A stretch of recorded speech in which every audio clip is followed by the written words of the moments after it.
আসসালামু আলাইকুম pro Brazil football fans. দর্শক আরও একটা আপডেট, রাফিনা কিন্তু গতকালকের ম্যাচেও দুর্দান্তভাবে গোল করেছেন, অ্যাসিস্ট করেছেন, আপনি বলতে পারেন দুইটা অ্যাসিস্ট করেছিলেন মাত্র 27 মিনিটের মধ্যেই। লেভেনডস্কিকে দিয়ে তিনি আসলে দুটি গোল করিয়েছিলেন। তারপর থেকে রাফিনাকে নিয়ে কিন্তু অনেক বেশি আলোচনা হচ্ছে, কেননা রাফিনা মূলত একজন রাইট উইঙ্গার। তিনি কিন্তু রাইট উইঙ্গার পজিশনে বেশ কিছুদিন যাবতই খেলছেন না, বলতে পারেন এই সিজনে কিন্তু একটি ম্যাচও তিনি রাইট উইং পজিশনে খেলেন। তিনি লেফট উইঙ্গারে খেলেছেন এবং অ্যাটাকিং মিডফিল্ডারে খেলেছেন।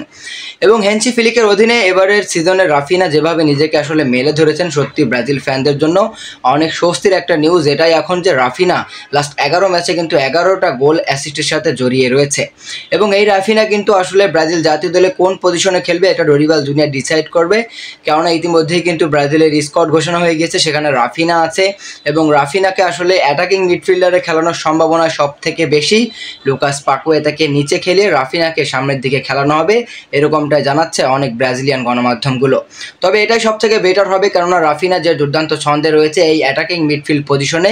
আপনারা যদি লাস্ট ম্যাচটার দিকেও খেয়াল করেন তাহলে রাফিনা কিন্তু ওই অ্যাটাকিং ফিল্ডার পজিশনে খেলেই কিন্তু দুর্দান্ত পারফরমেন্স করেছে। তো প্রতিটা ম্যাচে আসলে রাফিনা দুর্দান্ত পারফরমেন্স করছে হেনসি ফিলিকের অধীনে। এবং হেনসি ফিলিকও কিন্তু গতকালকে রাফিনাকে নিয়ে বেশ কিছু কথা বলেছেন। তিনি সেখানে রাফিনাকে নিয়ে বলেছেন সে একজন দুর্দান্ত খেলোয়াড়, আমার মনে হয় সে আরও উন্নতি করতে পারবে, সে শুধু গোল করতে চায় আর আমি তাকে নিয়ে খুবই খুশি। মূলত হেনসি ফিলিকের অধীনে রাফিনা দুর্দান্ত পারফরমেন্স করছে, এতে রাফিনা নিজেও খুশি। রাফিনা নিজের পুরনো ছন্দটা খুঁজে পেয়েছে, যেটা জাভি হার্নান্দেসের আমলে কিন্তু রাফিনা পায়নি। তো এবার কিন্তু রাফিনা নিজেকে আসলে খুব ভালোভাবে মেলে ধরেছে ব্রাজিল জাতীয় দলে। এখন দেখা যাক তিনি আসলে বার্সেলোনার মতো ব্রাজিল জাতীয় দলে কতটা নিজেকে মানিয়ে নিতে পারে, কেননা ব্রাজিল টিম এবং বার্সেলোনার টিম কিন্তু এক না, এবং সেখানে কিন্তু পুরোপুরি কম্বিনেশনের আলাদা রয়েছে।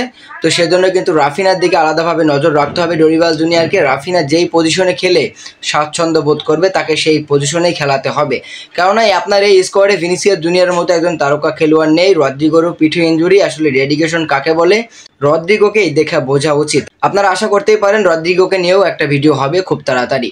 মূলত রাফিনাকে নিয়ে কথা বলছিলাম, রাফিনা এখন কোন পজিশনে খেলবে ডরিবাল জুনিয়র সেটা ঠিক করবেন খুব দ্রুতই। আমার মনে হয় রাফিনাকে অ্যাটাকিং মিডফিল্ড পজিশনে খেলিয়েই সব থেকে বেটার হবে, কেননা রাফিনা কিন্তু এই পজিশনে ম্যাচের পর ম্যাচ পারফরমেন্স করে যাচ্ছে ধারাবাহিকভাবে লা লিগাতে। তো সেই জায়গায় আসলে রাফিনা এই পজিশনটা ডিজার্ভ করে। আবার লুকাস পাকুয়েতাকে নিচে খেলিয়ে রাফিনাকে ওপরে খেলিয়ে দেখা যাক না একটা ম্যাচ কী হয়। ব্রাজিল তো কতই ম্যাচ হারছে। তো দর্শক, এই বিষয়ে আপনার কোনো মতামত থাকলে অবশ্যই আমাদের ভিডিওর কমেন্ট বক্সে করতে পারেন।